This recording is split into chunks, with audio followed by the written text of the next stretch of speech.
Доброе утро, друзья! Новый день. И начинается он не с кофе, как некоторые могли подумать, а начинается он с того, что я еду за своим первым нормальным грузом. Это какой-то мотоцикл, друзья. Мотоцикл типа квадрика, но маленький. Все вам покажу, да, как мы будем грузить его. В общем-то, интересно. Начинаются трудовые будни. Я все еще в Чикаго. Везти его надо будет в Канзас. Какой-то там город, не знаю. И по-хорошему должен быть еще один грузик. И тогда будет вообще все замечательно. Не пил еще сегодня кофе. И вообще я решил отказаться от кофе. И пью апельсиновый сок. Какие-то там ученые доказали, что если ты пьешь с утра не кофе, а апельсиновый сок, то у тебя и настроение становится лучше, и давление приходит в норму. А в нашем возрасте это уже, знаете, актуалочка. Да и вообще, как бы мозговая деятельность, там, короче, куча плюсов. Очень большая бутылочка, но ничего не поделаешь.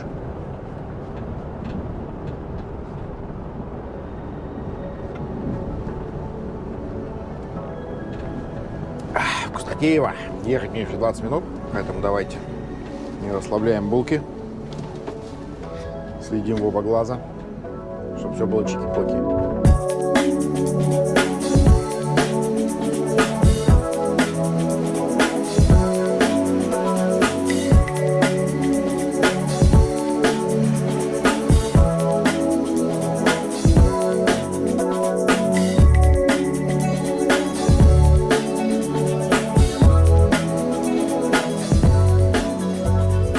Муравей стоит, я все проверил.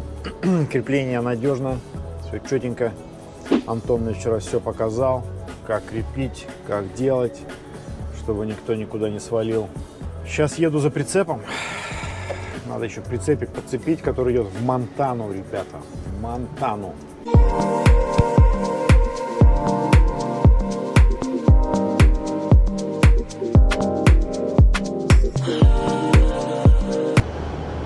Доброе туманно-миннесотское утро, друзья.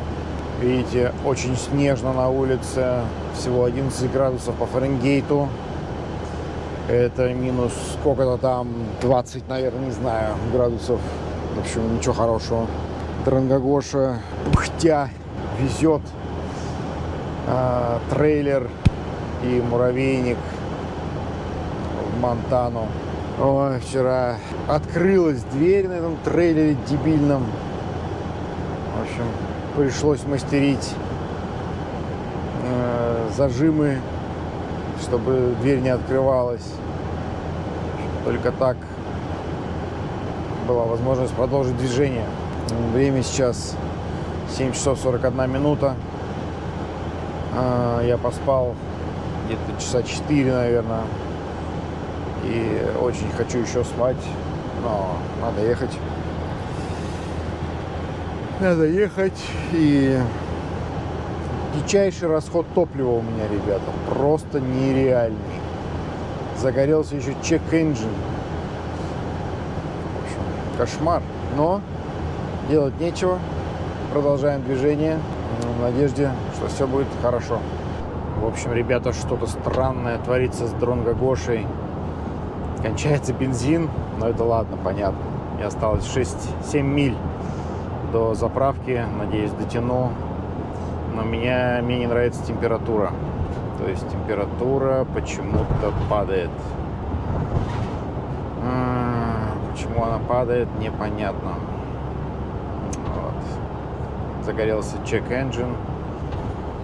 Что происходит? Почему не так? Понятно, из-за чего. Из-за того, что Дрангогоша тащит огромный тяжелющий прицеп. Нахрен бы он сдался. Вот. Но вариантов нет. Надо доехать. Поэтому сейчас я приеду на заправку на Pilot и открою, посмотрю, что там.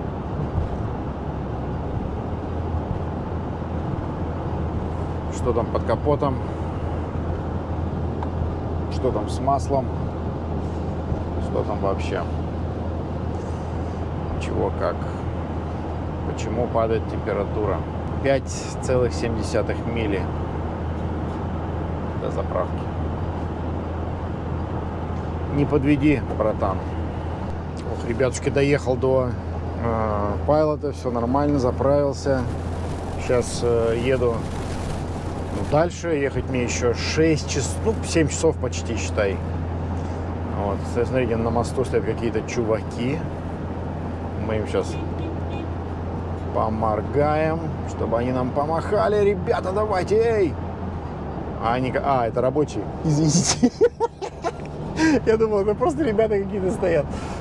Ой, а это, кажется, рабочие, они почему-то не помахали мне. Ну ладно, ничего страшного. Все, едем. Ошибка продолжает гореть, и мне кажется, что не выключается вентилятор. Если вы знаете, в чем дело, напишите. Напишите. Я думаю, что к тому времени, как вы мне напишите, я уже эту проблему решу. Но если вдруг, то будьте добры. Вот, еду я на круиз-контроле. Оптимальный расход именно на круиз-контроле. Почему-то показывает самое большое количество миль за галлон. Вот, уж не знаю, с чем связано. Может, у меня нога такая тяжелая или чего. В общем, не знаю. Ладно, едем. Я уже устал, честно говоря, вести этот трейлер. Он мне не нравится. Он убивает моего дронга Гошу. Поэтому я не лаки вообще, не хэппи. Вот. Но раз взялся, надо доделать такое. Все, едем дальше. Мы сейчас находимся в Саут-Дакоте. Скоро гора Рашмор, на которой мы уже были. Те, кто не видел, посмотрите видео, ссылка в описании. И, в общем, вот. Я уж на гору Рашмор не поеду, поеду дальше. Вот. Но, в принципе, вот здесь недалеко можно заехать. Такие дела. Саут-Дакота, ребята. Вот такой чудесный закат. Мне очень нравится. Смотрите, какие прикольные у меня дворники. Обратите внимание, откуда льется вода. Может быть, для вас это уже не новость, но я первый раз такое увидел. Мне очень понравилось. Вот, то есть, кто не понял, вода льется прямо из дворника. Не знаю, насколько это практично, и самое главное, как менять эти дворники, они, наверное, стоят бешеных денег. Странная опция, но окей. Ехать мне еще 4 часа 33 минуты, ребята, это был самый мой... Нет, он еще есть. Самый тяжелый вообще трип. Вообще я давно так не парился просто-напросто. Потому что машина еле едет. Аккумулятор, говорю. Вентилятор не выключается. Но я его просто сейчас фишку снял, чтобы он вообще не работал. Потому что я смотрю, температура маленькая. Потрогал двигатель, потрогал патрубки, радиатор потрогал. Все холодное, там слегка теплое. А вентилятор работает как не в себя, понимаете? Я поэтому снял клемму, фишку с аккумулятора, фишку с вентилятора. И, в общем-то, еду сейчас без вентилятора вообще. Так как на улице 46 по Фаренгейту, это около, может, 5-6 по Цельсию, то нормально. Машина не перегревается, все хорошо, еду.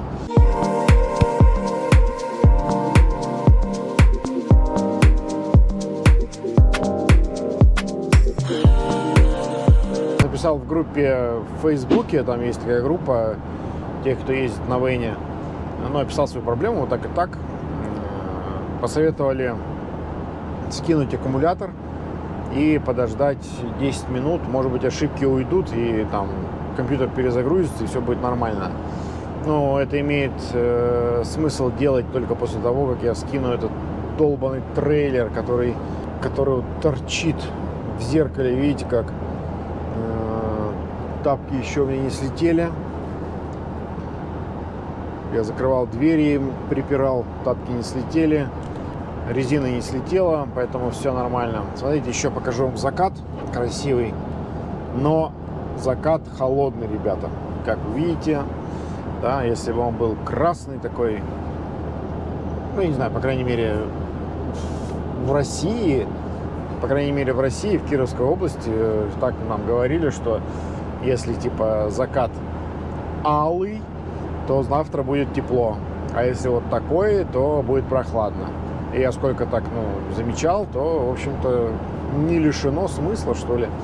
Поэтому, вот, будем мерзнуть, как говорится. Ой, ладно, в путь дорогу дальнюю. Ой, смотрите, а мы въезжаем в Вайоминг, оказывается. Ничего себе. Да. Вайоминг. Классно. Классно. Нам осталось проехать весь Вайоминг. И будет Монтана. Вот такие дела.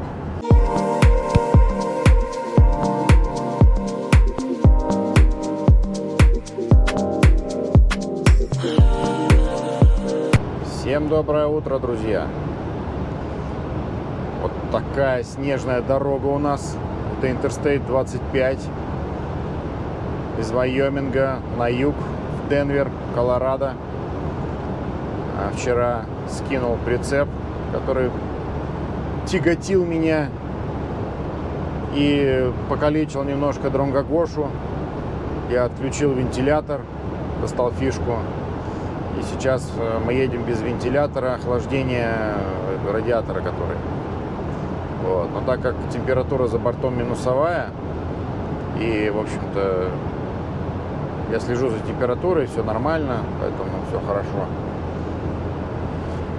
Едем целенаправленно в сервис Mercedes, чтобы нам там эту ошибочку скинули.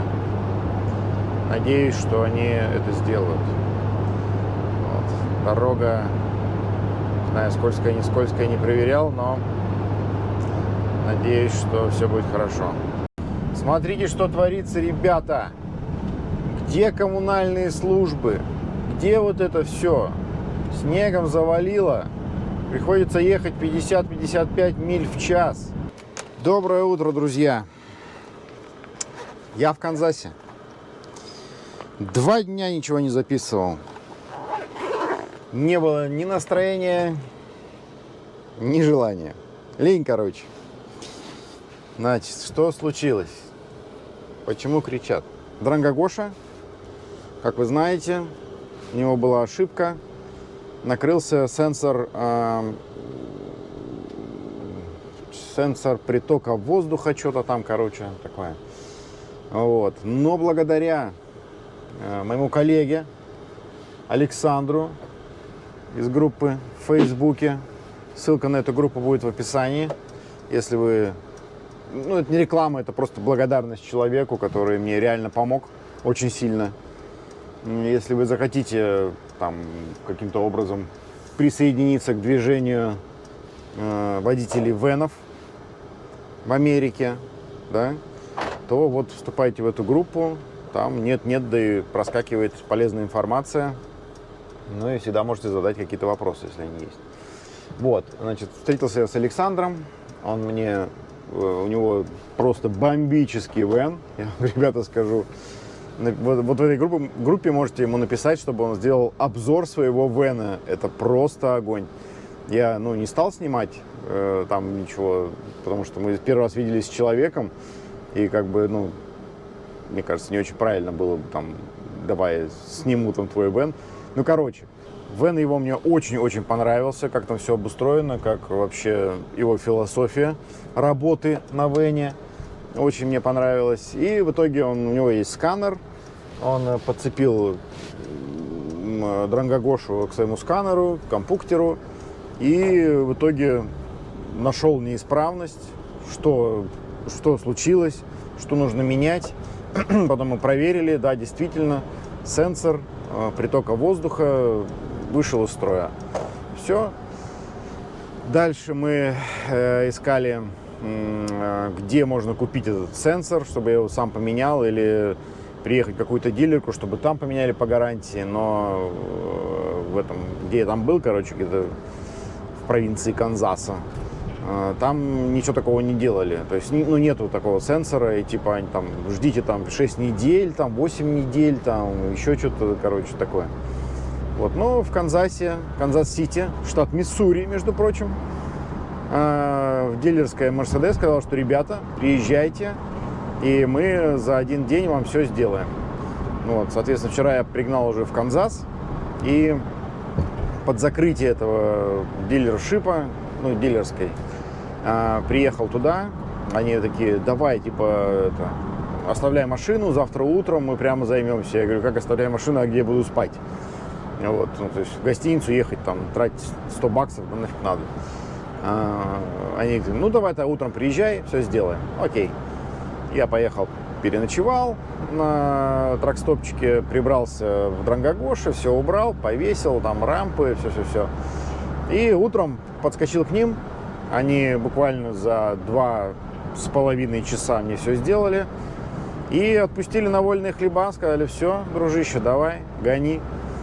Вот. И теперь я написал там своим диспетчерам, что: ребятки, давайте мне срочно груз куда-нибудь, я поеду.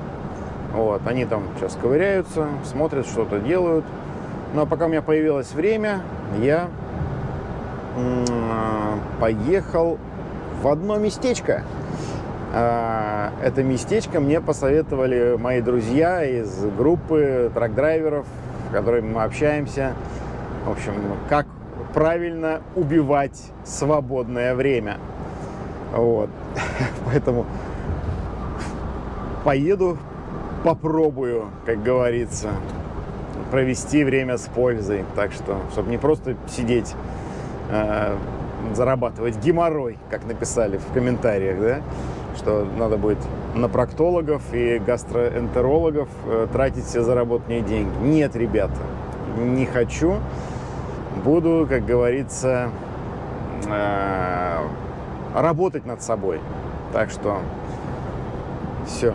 Сейчас вы увидите, куда я еду. А те, кто догадался, куда я еду, напишите комментарий и посмотрим, так это или не так.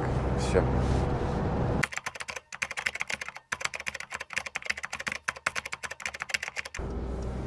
Итак, друзья, момент истины. Спасибо всем, кто написал комментарии, куда я еду. Возможно, кто-то из вас даже был прав, но это мы узнаем попозже. А сейчас маленькая подсказочка справа. И это не пекарня, друзья. Хотя кушать тоже хочется. Но сначала... Но сначала, друзья, немного спорта в планете фитнес. Кстати, если кто-то хочет посещать тоже планету фитнес, первый месяц бесплатно. В описании реферальная ссылочка от меня. И мне приятно, и вам полезно. Давайте помогать друг другу. А почему бы и нет? Вот такие дела, ребят. У меня с собой нет никакой спортивной одежды, поэтому буду как говорится, как лох. Как лох буду в casual, так сказать, заниматься. А что делать? Лучше, чем сидеть, насиживать геморрой. Да, Петр Петрович? Или кто это писал, не помню. В общем, я на спорт, а вы оставайтесь здесь. Так, друзья, я уже позанимался. Это была самая быстрая тренировка в моей жизни. Короче, захожу я в этот фитнес-клуб. Ну, говорю, где тут раздевалка, все. Он говорит: вот туда иди, в раздевалку. Я пошел в раздевалку. Зашел в раздевалку, все. Снял штаны, чтобы шорты надеть. И тут мне диспетчер: бах! Надо срочно ехать там, на Копорт, за мотоциклами. Блин. Ну, а Копорт такая штука, что он работает до 4, и поэтому тут некогда рассиживаться. Я, ну ладно. Штаны надеваю, короче. штаны надеваю и сажусь и еду. А что делать, ребята? Что делать? Так что спорт будет ждать меня где-нибудь в районе Нью-Йорка, я думаю. Вот такие дела. Сейчас едем на Копорт.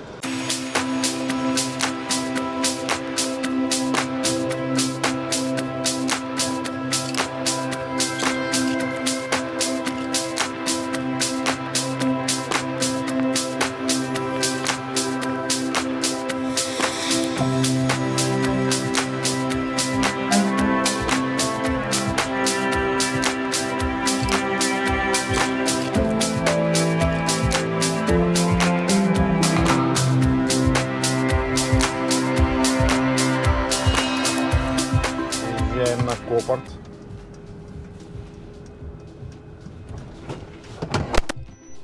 И падает камера.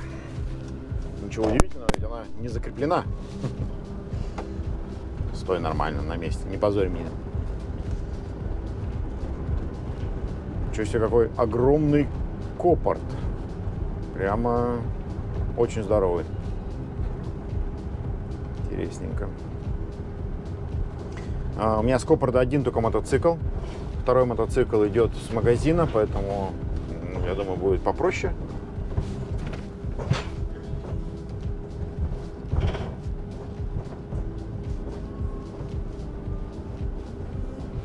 В общем, пожелайте мне удачи. Итак, друзья, мой первый мотоцикл. Так как их будет сегодня два, то я боюсь, что места мне не хватит, поэтому спальник нам придется убрать. И сегодня мы поедем без спальника. Это небольшая проблема. Поспать я вчера поспал хорошо, поэтому сегодня едем зарабатывать деньги.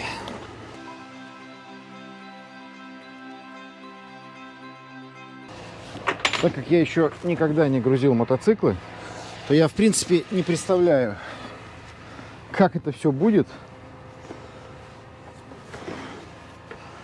Поэтому все лишнее мы уберем, чтобы оно нам не мешалось. А потом разложим, когда уже все будет сделано. Так, так.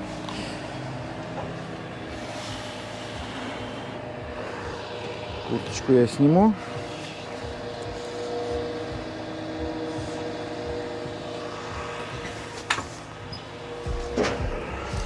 Вот эта досочка нам пригодится.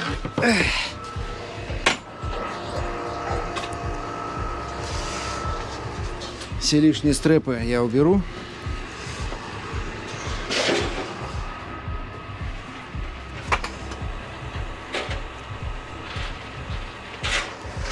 Все лишние стрепы я уберу, чтобы они не мешались.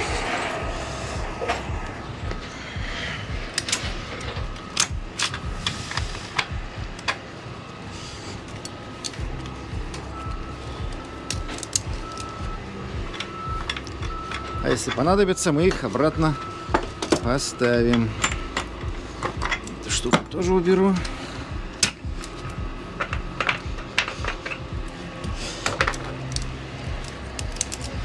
Главное, ребята, не забыть сделать инспекцию. А то загонять, сгонять. Это тот еще геморрой.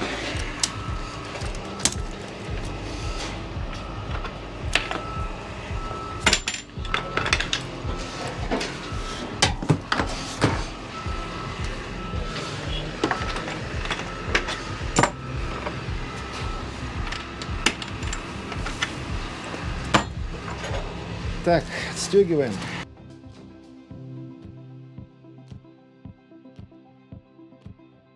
Еще один вопрос, как будет заходить мотоцикл. В плане, не будет ли он цеплять серединой и жопой за рэмпы. Все зависит от длины мотоцикла, конечно. Я надеюсь, что не будет.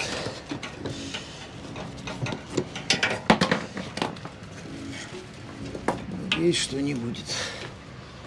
Телефон нам пригодится еще.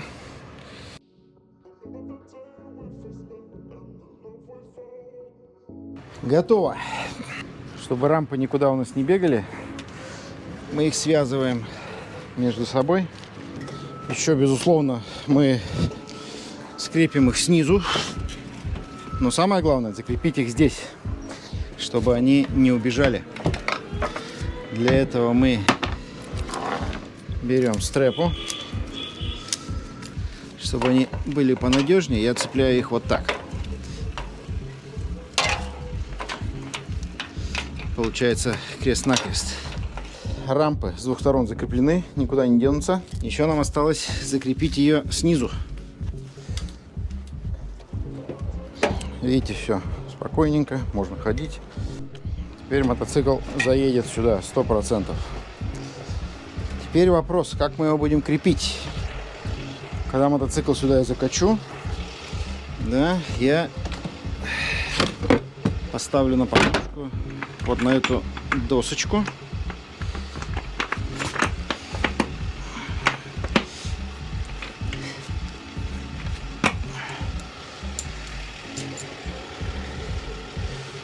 И дальше будем смотреть, что и как делать. Так, вот эта стрепа уже подорвана, но мне не нравится. Ее мы использовать пока не будем. Вот эту мы используем для первичной фиксации тогда, да? И вот эту. Нормально? Это нормально. Хорошо.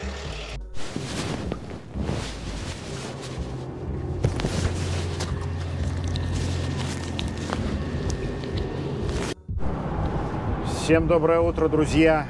Привет из солнечного Сент-Луиса. Вчера после того, как я загрузил мотоцикл, привязал его, камера села в этот момент. Я не смог заснять, к сожалению, весь этот процесс.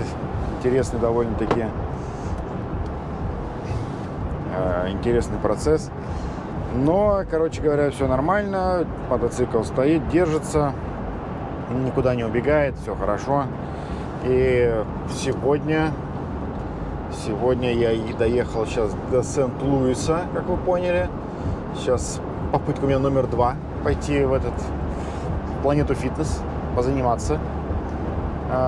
И, может быть, что-нибудь удастся найти отсюда до Нью-Джерси, куда я еду, да, везу мотоцикл.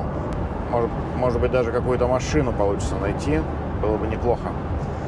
И будем двигаться в сторону Нью-Джерси, а оттуда должны уехать хорошо. Вот. Вчера накупил всяких каких-то крючков, купил шуруповерт еще. Сейчас позанимаюсь и будем с вами упражняться. Прикручивать там пол надо докрутить, прикрутить петли. В общем, есть что сделать. Поэтому день сегодня должен быть продуктивный. Даже если мы никуда не уедем, ничего страшного. Все поделаем. Уже карточка с видео кончается. Надо перекачивать на диск и монтировать видосики. Вот так.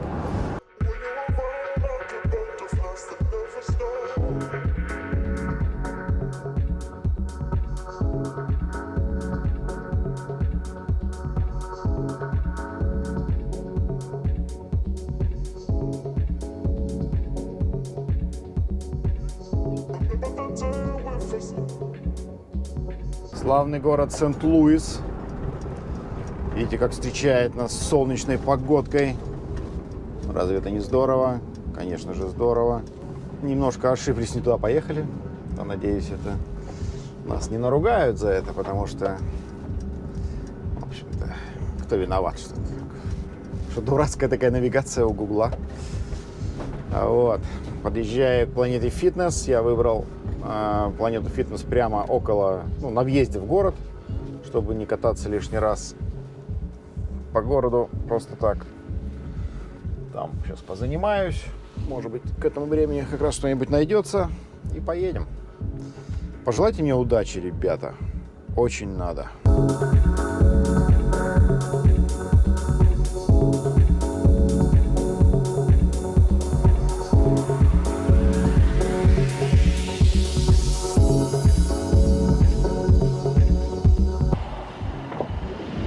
Ох, ребятки, как здорово я позанимался. Конечно, это была не такая полноценная тренировка, как многие из вас, наверное, думают. Я просто бегал на эллипсе 40 минут. Ну, хорошо, в общем. Так как это у меня было, можно сказать, первая тренировка после, не знаю, дней 13 отдыха. Да какой 13? Сегодня какое число? 14. Да, после 15 дней отдыха, я считаю, это неплохо размялся. В общем, Планета Фитнес офигенная штука. Всем рекомендую. И даже не то, что вы можете перейти по реферальной ссылочке, зарегистрироваться и получите месяц бесплатно. И я получу месяц бесплатно. К сожалению, Планета Фитнес не платит мне за это, но я надеюсь, что кто-нибудь воспользуется реферальной ссылочкой, и один месяц мне будет бесплатно. А $25 это, знаете, как говорится, не пустяк. Вот. Значит, ну, прикольно, там душ такой есть, отдельный, то есть прям можно делать, что хочешь, если вы понимаете, о чем я. Потом, так, не вздумайте написать в комментариях. Значит, что еще там? Я, короче, когда уже все там помылся, оделся, пошел на выход, иду, а там смотрю Black Card Spa Zone. Еще думаю, такое. Захожу, а там, короче, какие-то гидромассажи, что-то туда-си, сюда-си, короче, всякая фигня. Я думаю, что я сегодня здесь пробуду до вечера, я вряд ли куда-то уеду на самом деле, и вряд ли возьму какой-то груз, но я не расстраиваюсь по этому поводу. У меня есть что делать.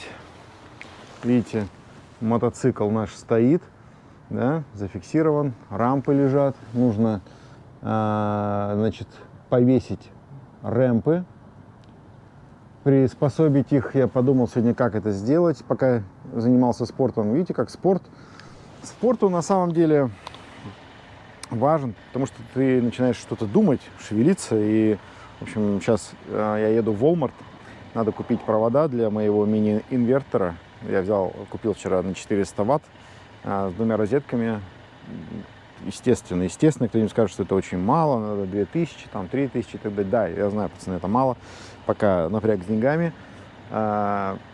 Потом этот инвертор мы куда-нибудь приспособим. В любом случае он пригодится. Он работает от прикуривателя или напрямую от аккумулятора. Короче, неважно. Куплю провода и подцеплю инвертор к аккумулятору, чтобы у меня холодильничек не отключался. Надеюсь, аккумулятор не разрядится. Вот такие планы, поэтому сейчас еду в Walmart. Повесим полотенчика, пусть посушится. Еще у меня тут есть яблочки, мандаринки и виноград.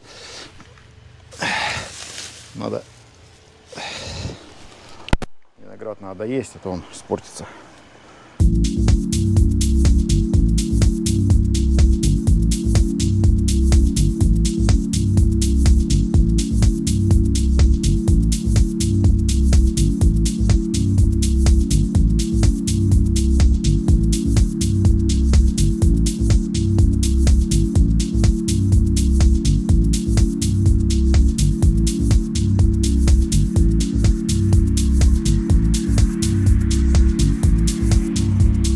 Так, друзья, пришло время навести порядок в нашей Дрангогоше. Тут что-то бардачело какой-то. Я хочу, в общем, взять рэмпы и сделать так, чтобы они у меня были по бокам висели, в общем. Ну, как это сделать? Они слишком здоровые. Они слишком здоровые.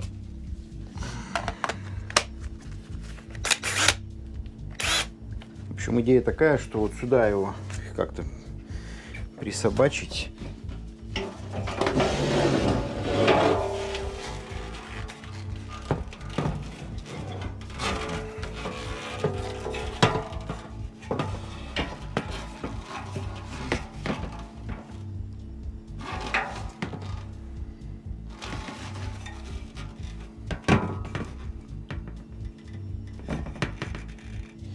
Неплохо.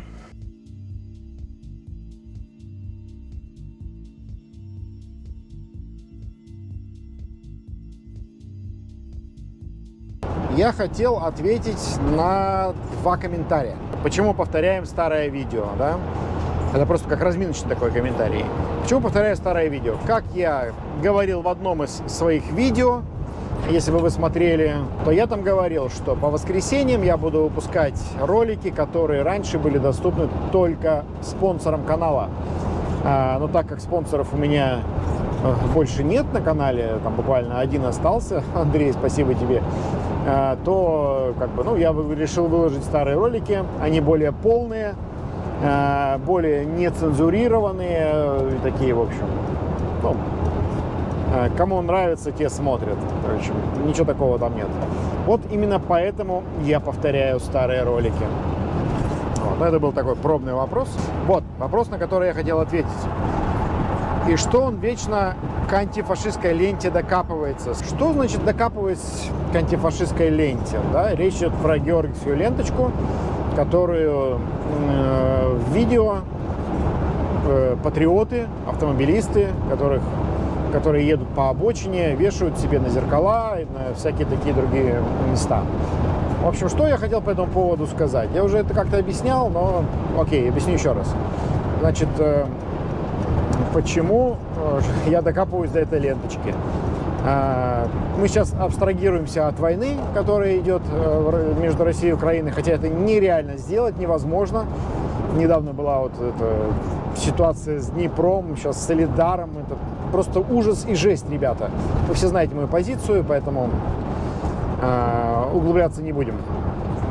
Значит, вот эта георгиевская ленточка задумывалась как символ того, что человек, ее носящий, или человек, ее использующий каким-то образом, он патриот своей страны, уважает историю своей страны, уважает там предков, которые умирали, воевали за него и так далее, и так далее. Короче, человек, который всем своим действиями, всеми своими примерами должен показать, что, ребята, подрастающее поколение, посмотрите, я повесил себе георгиевскую ленточку, и вы должны делать, как я, а именно уважать свою страну, уважать законы своей страны, уважать память предков и так далее, так далее, так далее.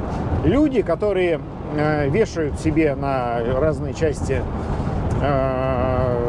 вот эту георгиевскую ленту, они должны соблюдать правила страны, которой они гордятся. То есть, когда я вижу, что человек, обвешанный лентами, начинает ехать по обочине, а это прямое нарушение закона, да, то, естественно, я говорю, вот поехал патриот, который повесил себе ленточку и плюет на эту же страну, которой он так гордится. Вот, собственно, поэтому я и прикапываюсь к этим лентам. Только из-за этого, как бы. Ничего больше. Вообще, эта ленточка, так уж если говорить, для меня она, ну, вообще ничего не значит. И введена она была активно в 2007 году или в 2010 году, не помню. Но все, что у нас вводит Кремль, идиоты-патриоты сразу же нацепили на себя ленточки, некоторые даже вместо трусов использовали ее и так далее, поэтому, ну, такое себе. Короче говоря, вот это был ответ на первый комментарий, который я выбрал, и сейчас я заеду в кафешку перекусить, и там отвечу на второй комментарий, который тоже мне написали, мне показался интересным. В общем, вот, оставайтесь. Не переключайтесь. Итак, надеюсь, тут видно получше, чем было. В общем, следующий комментарий, на который бы я хотел ответить, написал его Марелбек КГ. Кто знает, почему он от Сисуна ушел. И внизу там что только нет. Не сошлись характерами, от него все уходят. У Сисуна машины в кредит плюс зарплату дрону, походу не выгоден дрон. Возможно, Андрею предложили пойти на повышение, в кавычках, но суровый Березняк не оценил подобных западных предложений и жестко отказал. Это примерно намек на ужас какой. Возможно, изначально договаривались на полгода в связи с решением миграционного статуса. Отношения нормальные, а вот работенка тяжелая. Андрей не так уж и молод, спасибо. Гарик. Для нее, может, просто поднадоело. Вроде нигде не было про это, так что знают только они сами. И Петр Петров, естественно, написал Сисун про таких ленивых и невыгодных водил рассказывал. На самом деле я отработал у Сереги 7 месяцев. Это на месяц больше, чем мы договаривались. Договорились мы изначально на 6 месяцев работы. И я что хочу сказать, что я Сереге благодарен безмерно. Я ему лично это говорил, и сейчас повторюсь, что спасибо ему большое, что он взял меня на работу в тот момент, когда мы только приехали. Это было крайне важно и крайне спасительно для меня и для моей семьи, поэтому я Сереге всегда буду благодарен. И ушел я потому, что просто я устал ездить на этой большой машине, относительно большой машине, конечно. Это не так просто, как все думают, это очень опасно в плане документов, очень опасно в плане вообще аварии и так далее. То есть и для здоровья тоже ничего хорошего в этом нет. Поэтому всему свое время, да, мне уже столько лет, что мне неохота, честно говоря, ездить вот на такой огромной тачке. Хотя это и денежная довольно-таки работа. Я думаю, все вы смотрите этих блогеров, и они знают, и они рассказывают вам о том, как можно много денег заработать. Вот. Но и потерять можно тоже немало, так что все надо взвешивать. Что касается Сереги как овнера, да, как хозяина машины, как работодателя, абсолютно честный человек. У меня прям нет никаких слов. Все, что он сказал, он выполнил. Все, что он обещал, он сделал. Когда мне нужна была какая-то помощь, он мне ее оказывал. Не материальная даже, а в других вопросах. В общем, ничего плохого сказать про него не могу, только хорошее. И да, он растет, имеется в виду, бизнес его растет, трансформируется, и Серега подстраивается под рынок, который сейчас есть. Например, в чем это выражается, что раньше, когда он нанимал водителей, вот меня конкретно когда он нанимал, я проходил 5 дней стажировки. И за это он мне заплатил по $50 в день. Плюс он мне оплатил билет на самолет и гостиницу. По-моему, гостиницу, да. В общем, сейчас за стажировку Сергей не платит. И практически никто не платит из овнеров, потому что приехало огромное количество народу, просто нереальное количество народу, и люди готовы сами платить за то, чтобы пройти стажировку в надежде получить потом работу.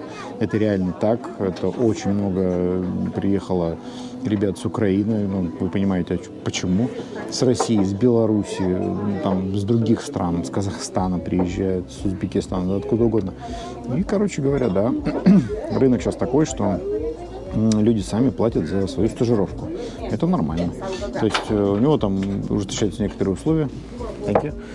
Некоторые условия по депозитам, по всему остальному. То есть, все это нормальное развитие компании. Чем становится больше компания, чем больше у тебя народа работает, тем тебе тяжелее с каждым искать какой-то контакт, возиться с этим человеком. То есть, нормально абсолютно. Но что касается честности, что самое важное в Америке, ребята, я вам скажу, это найти честного овнера, который честно исполняет свои обещания, свои обязанности, так сказать. И то, что делает Серега с зарплатой, например, водителей, я не знаю, кто еще так делает, честно говоря, хотя я знаю много овнеров. Но, в общем, если вы приедете в Америку и Сергей возьмет вас на работу, считайте, вам повезло, вы получите офигенный опыт, вы получите массу знакомств, приобретете, как я это сделал, и, в общем, сплошные плюсы, поэтому, Сергей, если ты меня смотришь, а ты обязательно это смотришь, я тебе передаю большой привет, спасибо тебе большое, и, в общем, я всегда на связи, если что-то тебе нужно, звони, чем смогу, тем помогу, так что вот. Это были ответы на ваши комментарии. Сегодня было 2 плюс 1 первоначальный, который просто обкатал. Если такая рубрика интересна, то я бы выкладывал каждый день такое видео, делал. И почему бы и нет, собственно говоря. Давайте попробуем. Не забывайте подписываться на канал, ставьте лайки и пишите комментарии. Самое главное, чтобы я на них отвечал. Всем пока.